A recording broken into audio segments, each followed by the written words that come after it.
जय हिंद साथियों, मैं पूर्व सैनिक महेश चौहान भिवानी से एक बहुत ही गंभीर और आज के समय में व्हाट्सएप पर चल रहे चर्चित विषय को लेकर आपके समक्ष आया हूं। साथियों, अभी 18 जून को हरियाणा के कथुरा गांव में हरियाणा के पूर्व सैनिकों की एक मीटिंग हुई थी, जिसमें मुझे भी जाने का सौभाग्य मिला। और उस मीटिंग में सभी पूर्व सैनिकों ने मिलकर सिपाही अतर सिंह दांगी को हरियाणा का जॉइंट एक्शन कमेटी का अध्यक्ष बनाया और दादरी से सीनियर उपाध्यक्ष और उपाध्यक्ष बनाए गए। इसी प्रकार ट्रेजरर बनाए गए और कुछ जॉइंट सेक्रेटरी बनाए गए। यह पूरी कार्यकारिणी बनने के बाद सर्वसम्मति से यह निर्णय लिया गया था कि यह कार्यकारिणी सबसे पहले जॉइंट फेडरेशन एसोसिएशन के प्रधान माननीय श्री सूबेदार अर्जुन सिंह राठौड़ जी से बात करेगी और उनको अवगत कराएगी कि हमने ऐसे ऐसे ये फेडरेशन बनाई है और हम आपके साथ मिलकर कार्य करना चाहते हैं। लेकिन मैंने जैसे ही 22 तारीख को जॉइंट एक्शन कमेटी हरियाणा के ग्रुप में यह पूछना चाहा कि भाई क्या हरियाणा की कार्यकारिणी ने भारत की जो कार्यकारिणी joint action committee federation of veteran association बनी है उसके अध्यक्ष से संपर्क किया, यदि किया तो उन्होंने क्या जवाब दिया और आपने क्या क्या शर्तें रखी, और यदि नहीं किया तो कृपया जल्द से जल्द संपर्क किया जाए। तो मेरे को उसका प्रत्युत्तर मिला कि हमने संपर्क करना चाहा लेकिन संपर्क नहीं हुआ। उसके बाद मेरे को बताया गया कि हमने अर्जुन सिंह राठौड़ जी से हमारी बात हुई लेकिन वो हमारी कोई भी बात मानने को तैयार नहीं है। फिर मैंने उनसे पूछा कि आपने क्या क्या बातें रखी, वो बातें ग्रुप में सार्वजनिक करें। लेकिन मुझे संतुष्टि भरा जवाब ना मिलने के बाद मैंने अर्जुन सिंह राठौड़ जी को फ़ोन मिलाया और अर्जुन सिंह राठौड़ जी से भी मेरे यही सवाल थे कि साहब हम पूर्व सैनिकों में भ्रांति फैली हुई है। अर्जुन सिंह राठौड़ जी ने मुझे बताया कि हाँ, मेरे पास हरियाणा से 3 व्यक्तियों का फ़ोन आया था, जिसमें एडवोकेट अलावत जी, सूबेदार वीर सिंह चौहान और उससे पहले इस फेडरेशन को बनने से पहले अतर सिंह दांगी।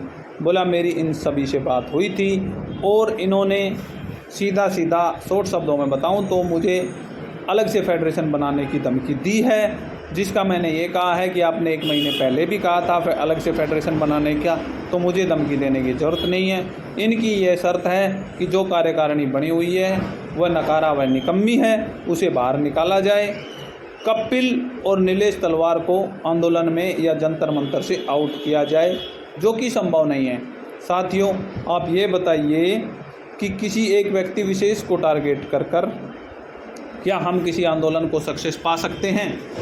क्या ये नहीं जानते कि कपिल ने या नीलेश तलवार जी ने क्या कार्य किया है, वो जंतर मंतर पर कब से बैठे हैं और उन्होंने पूर्व सैनिकों के लिए क्या किया? उसके बाद जब मेरा ये सवाल पूछा गया तो इन्होंने मुझे हरियाणा जॉइंट एक्शन कमेटी के ग्रुप से अतर सिंह दांगी जी ने रिमूव कर दिया। उसके बाद मैंने पूछा कि भाई मेरे को क्यों रिमूव किया गया, तो सीनियर वाइस प्रेसिडेंट डूडी साहब जो दादरी से हैं उन्होंने मुझे वापस ग्रुप में जोड़ दिया। मेरी डूडी साहब से बात हुई कि साहब जो प्रधान जी हैं उन्होंने मुझे आउट किया, आपको नहीं जोड़ना चाहिए था। बोला ऐसा नहीं है, ठीक है। उसके बाद किसी एक कमेंट के विषय में जो कि सूबेदार सुरेंद्र सिंह कौशिक साहब ने उस ग्रुप में किया था, उन्होंने लिखा था कि ये शंभुओं का ग्रुप है, तो उन्हें भी उस मैसेज को डिलीट कर दिया गया और ग्रुप से रिमूव कर दिया गया। इससे क्या जाहिर होता है? उसके बाद मेरे साथ 3-4 व्यक्तियों को और ग्रुप से रिमूव किया गया, जिन्होंने भी हरियाणा की जो संघर्ष समिति बनी है उस पर सवाल खड़े किए। तो इससे क्या जाहिर होता है कि हरियाणा की संघर्ष समिति भी शंभू है। जो आरोप ये राष्ट्रीय कार्यकारिणी पर लगा रहे हैं, क्या वो आरोप इन पे लागू नहीं होते हैं? फिर मेरे को दोबारा जोड़ने के बाद आज मैंने एक वीडियो डाली जो कि माननीय सूबेदार अर्जुन सिंह राठौड़ जी ने जो 2 तारीख के लिए आह्वान किया है, उस आह्वान के विषय में कि 2 अप्रैल को एक दिन का सांकेतिक भूख हड़ताल किया जाएगा।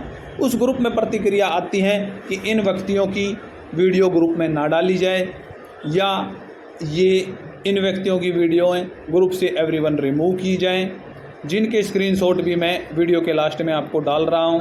तो साथियों, हरियाणा के पूर्व सैनिकों, आप समझ सकते हो कि ये जो फेडरेशन बनाई गई है इसका भी कोई ना कोई अलग से मकसद है, जो मैं समझ पा रहा हूँ। इसका भी मकसद OROP नहीं है। अगर यदि इनकी शंका या इनका भ्रम या इनको ऐसा लग रहा था कि राष्ट्रीय कार्यकारिणी गलत कर रही है तो इन्हें ठीक करना चाहिए था। यदि कोई इनका विरोध करता है तो ये इन्हें भी आउट कर देते हैं। उसके बाद 18 तारीख के बाद मेरे पास बहुत से ऐसे मैसेज आए, बहुत से ऐसे लेटर्स भेजे गए जिसमें अतर सिंह दांगी जी पे कभी 92,000 का, कभी कोई लीगल नोटिस भेजने का, कभी किसी चीज़ का, जिससे कि आपसी व्यवहार खराब होने के चांसेस हैं। और लोगों को क्या, मुझे भी ये लगना लगा कि भाई अतर सिंह दांगी जी HCSL में सिर्फ अपना जो छवि है उसको सुधारना चाहते हैं, उसकी कड़ी हरियाणा के पूर्व सैनिकों को बनाना चाहते हैं। अभी जगह जगह पर मीटिंगें कर रहे हैं। अच्छी बात है, मीटिंगें करो, लेकिन मीटिंगें जो जंतर मंतर पर धरना चल रहा है उसके खिलाफ की जा रही हैं, ये कहीं ना कहीं गलत लगा मुझे। हमें ऐसा नहीं करना चाहिए। और जो ये संघर्ष समिति बनी है जिसमें मैं भी हिस्सेदार था, मैं भी उनकी वीडियो कवरेज लेने गया था, मुझे भी ऐसा लगा कि मैंने उस संघर्ष समिति में जाके गलती की है। वो भी पारदर्शिता नहीं है, क्योंकि उनको जब दिल करता है उस व्यक्ति को ये आउट कर देते हैं। जिस व्यक्ति का मैसेज इनको अच्छा नहीं लगता उस व्यक्ति के मैसेज को एवरीवन डिलीट कर देते हैं। तो ये कहाँ का लोकतांत्रिक तरीका है? हर एक पूर्व सैनिक को अपना मत रखने का अधिकार है। तो मेरी अभी हरियाणा के समस्त पूर्व सैनिकों से एक ही अपील है कि जो 2 तारीख की कॉल राष्ट्रीय कार्यकारिणी द्वारा की गई है, एक दिन का सांकेतिक 2 जुलाई रविवार का भूख हड़ताल का निर्णय जो राष्ट्रीय कार्यकारिणी द्वारा लिया गया है, उसे हमें बढ़ चढ़कर उसमें हिस्सा लेना है, बढ़ चढ़कर उसको सफल बनाना है। अपने आंदोलन को सफल बनाने की जिम्मेवारी अपनी है। हरियाणा के जो पूर्व सैनिकों की रह माटी की गई है उसे ठीक करने की जिम्मेवारी भी हरियाणा के पूर्व सैनिकों की ही है। हम एक अकेला ऐसा राज्य बने हुए हैं जो कि सिर्फ जंतर मंतर के चंदे का हिसाब मांग रहे हैं। क्या हमने ही सबसे ज़्यादा चंदा दिया है? क्या और राज्य चंदा मांगने का अधिकारी नहीं है, चंदे का हिसाब मांगने का अधिकारी नहीं है? या क्या और कोई राज्य अलग से फेडरेशन बनाने का अधिकार नहीं रखता? जब वो नहीं बना रहे, वो एकजुटता का परिचय दे रहे हैं, तो हम हरियाणा के पूर्व सैनिक फूट का परिचय क्यों दे रहे हैं? जबकि हरियाणा की सबसे बड़ी ऑर्गेनाइजेशन HCSL भी जो दिल्ली में बैठे हैं पूर्व सैनिक उनके साथ जुड़ चुकी है। हरियाणा HCSL भिवानी के प्रधान और भिवानी की संघर्ष समिति के प्रधान सुरेंद्र कौशिक साहब भी शुरू से लेकर आखिरी तक इस आंदोलन को सपोर्ट कर रहे हैं। तो क्या हमारी जिम्मेवारी नहीं बनती है? हमें भी सपोर्ट करनी चाहिए। और हमें अब जो फेडरेशन का जो आह्वान हुआ है उसको पूरा करना चाहिए। 2 तारीख के लिए हमें एकजुटता का परिचय देना होगा, एक दिन की भूख हड़ताल को सफल करना होगा। साथियों, यदि अब भी हम नहीं जागे तो हम कभी भी नहीं जाग पाएंगे। और हमें जंतर मंतर पर बैठे पूर्व सैनिकों का हौसला बढ़ाना है। हमें किसी भी फेडरेशन के बहकावे में नहीं आना है। कोई भी फेडरेशन है, चाहे वो हरियाणा की फेडरेशन है, चाहे वो भिवानी की फेडरेशन है, चाहे वो किसी की भी फेडरेशन है, जो हमारे पूर्व सैनिक दिल्ली में बैठे हैं उनकी भावनाओं को देखिए। उनके भी घर पे बीवी बच्चे हैं जो 126 दिन से वहाँ पर समय दे रहे हैं। इतनी तपती गर्मी, इतनी धूप में वहाँ पर बैठे हैं। तो हमें उनके मान सम्मान के लिए एक दिन का सांकेतिक जो भूख हड़ताल का निर्णय लिया गया है उसमें बढ़ चढ़ कर हिस्सा लेना है। और 23 तारीख का या आगे जो भी आह्वान होगा उसमें हमें बढ़ चढ़ कर हिस्सा लेना है। कारगिल विजय दिवस की जो बताया गया है उसमें भी हमें बढ़ चढ़कर अपने अमर शहीदों को श्रद्धांजलि देनी है। वहाँ पर भी श्रद्धांजलि के बाद हमें अपने OROP के विषय में चर्चा करनी है। तो मेरी हरियाणा के समस्त पूर्व सैनिकों से यही विनती है कि जो इस आंदोलन को तोड़ना चाह रहे हैं कृपया उनसे सतर्क रहें, सावधान रहें, अपने विवेक से और अपनी बुद्धि से काम लें कि कौन हमारा हितैषी है और कौन हमारा हितैषी नहीं है। ना तो मैं कपिल भाई की बुराई कर रहा, ना ही मैं अतर सिंह जी की बुराई कर रहा, ना ही मैं कपिल को प्रमोट कर रहा, ना मैं अतर सिंह को प्रमोट कर रहा।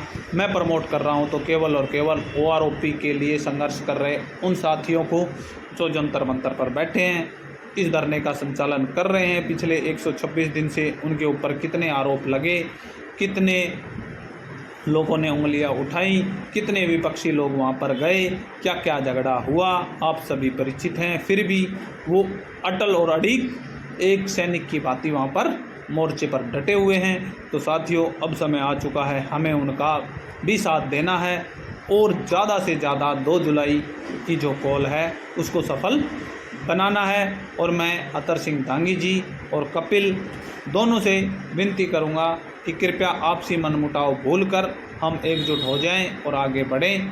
तो जो हमारा आंदोलन है वो बहुत ही अच्छा चलेगा, कोई किसी का कुछ नहीं लेकर जाएगा। जब आंदोलन सफल हो जाता है तो आप लोग पूरा श्रेय ले लेना, कोई दिक्कत नहीं है। लेकिन पहले हम पूर्व सैनिकों की जो आन बान और शान बना हुआ जो ये आंदोलन है, पिछले 126 दिन से जो जंतर मंतर पर बैठे हैं, कृपया उनके लिए लड़ें, OROP के लिए लड़ें। और किसी भी, चाहे वो एक पूर्व सैनिक का आह्वान है, उस पर हम सभी पूर्व सैनिकों को एकत्रित होना चाहिए। इकट्ठा होकर हमें एकजुटता का परिचय देना है। तो इसी कड़ी में अभी सबसे पहले 2 जुलाई को जो भूख हड़ताल का कार्यक्रम रखा गया है उसको अवश्य ही सफल बनाएं। इसी के साथ जय हिंद, जय भारत, वंदे मातरम।